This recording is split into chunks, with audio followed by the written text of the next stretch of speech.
चटकदार बाय मोहिनीमध्ये आपले सर्वांचे स्वागत आहे। आज आपण पावसाळा स्पेशल कुरकुरीत कांदा भजी केलेली आहे किंवा या भजीला खेकडा भजी असेही म्हणतात। पावसाळ्याच्या दिवसांमध्ये गरमागरम आलं घालून केलेला चहा आणि कुरकुरीत खेकडा भजी खाण्याची मजा अप्रतिम आहे। तर तुम्ही हे खेकडा भजी करून पहा, खूप सुंदर लागतात। आपण या भजीमध्ये बिलकुल सोड्याचा वापर केलेला नाहीये आणि अगदी कुरकुरीत लागणारे हे कांदा भजी कसे बनवायचे हे आज आपण पाहणार आहोत। अशाच नवनवीन आणि चटकदार रेसिपी पाहण्यासाठी चटकदार बाय मोहिनीला सबस्क्राइब करायचं आहे आणि बेल आयकॉनवर क्लिक करायचं आहे, म्हणजे नवनवीन व्हिडिओज हे तुमच्यापर्यंत पोहोचू शकतील। चला मग तर आपण वेळ न घालवता भजी बनवायला सुरुवात करू। या ठिकाणी आपण 4 कांदे घेतलेले आहेत। कांद्यांची साल काढायची आहे। कांदे स्वच्छ धुवून घ्यायचे आहेत। कांद्यांची वरची साइड काढून घ्यायची आहे।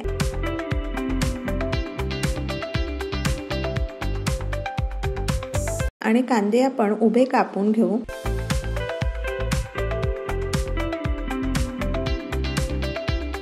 कांदे आपण सेपरेट करून घेऊ आणि खूप सारी कोथिंबीर घालायची आहे। कोथिंबीर जास्त वापरल्यामुळे भजी अगदी छान लागतात। चवीनुसार मीठ घालायचं आहे। 2 चमचे मिरची पावडर घालायची आहे।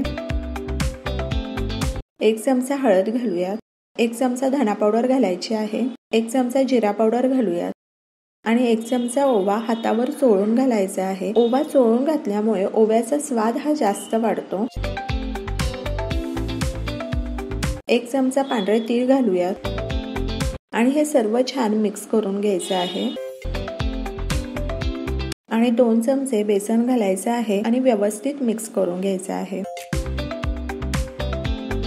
तर या भजीमध्ये आपण बेसनचं प्रमाण अगदी कमी ठेवणार आहोत। बेसन जर आपण जास्त वापरलं तर भजी तितके कुरकुरीत होणार नाही, त्यामुळे फक्त बाइंडिंग करताच आपण बेसन घालणार आहोत।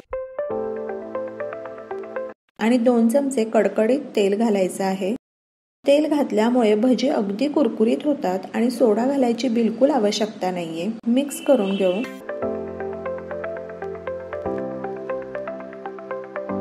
आणखी 2 चमचे बेसन घालूयात आणि मिक्स करून घेऊ। यापेक्षा जास्त बेसन घालायची गरज नाहीये। बेसनचं प्रमाण कमी ठेवलं तरच भजी कुरकुरीत लागणार आहे। पीठ भिजवताना एक्स्ट्रा पाण्याचा वापर आपण केलेला नाहीये। मीठ घातल्यामुळे कांद्याला पाणी सुटतं, त्यामुळे वरतून एक्स्ट्रा पाणी घालायची आवश्यकताच पडली नाही। तर भज्यांचं पीठ हे तयार आहे। तेलही गरम झालेलं आहे। आता भजी सोडायची आहेत। भजी सोडताना अगदी गोल भजी नाही सोडायचे। भजी सोडताना पसरवून भजी सोडायचे आहेत की जेणेकरून ते छान फ्राय होतात आणि कुरकुरीतही होतात। एकदा तेल गरम झालं की भजी तळताना मध्यम आचेवर आपण भजी तळून घेणार आहोत की जेणेकरून ते आतपर्यंत छान तळले जातील। भज्यांना मस्त लालसर कलर येईपर्यंत आपण भजी छान तळून घेणार आहोत।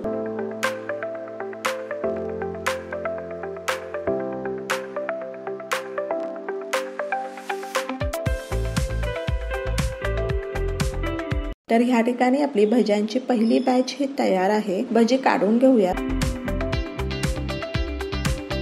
आणि अशाच प्रकारे आपण इतर भजीही तळून घ्यायचे आहेत।